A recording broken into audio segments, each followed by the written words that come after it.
नमस्कार। जब तक ध्यान करने वाला मौजूद है, तब तक ध्यान हो नहीं पाएगा।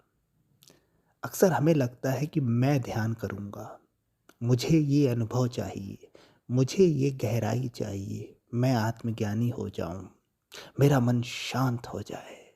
लेकिन जब तक ये मैं और मेरा मौजूद है ना, ध्यान वास्तव में होता ही नहीं है। वो भी एक मन का खेल बनकर रह जाता है। वो भी सिर्फ़ एक मनोरंजन बनकर रह जाता है। ध्यान करने वाला वास्तव में होता ही नहीं है। ध्यान में करना तो होता ही नहीं है। ध्यान में तो सिर्फ़ होना होता है।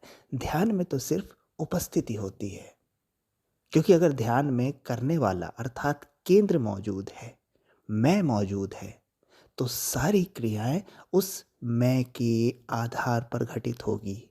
उस मैं के केंद्र पर जो छाप पड़ी हुई है अच्छे और बुरे की, हानि और लाभ की, अतीत और भविष्य की, वो निर्धारित करेगी कि आपके विचारों को कैसा देखा जाएगा, ध्यान में क्या किया जाएगा, ध्यान में क्या नहीं किया जाएगा।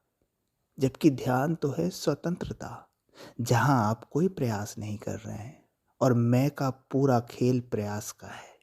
मैं हर क्षण प्रयास करता है और ध्यान में तो कोई प्रयास ही नहीं होता। ध्यान में तो सिर्फ बोध होता है, ध्यान में तो सिर्फ जागरूकता होती है, ध्यान में तो सिर्फ उपस्थिति होती है।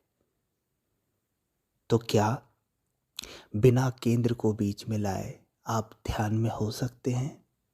क्या आप सिर्फ उपस्थित हो सकते हैं? क्या आप सिर्फ प्रयास रहित हो सकते हैं? अगर हो सकते हैं तो आपके जीवन में ध्यान घटित होगा। आपको ध्यान की गहराई मिलेगी, आपको स्वयं का बोध मिलेगा।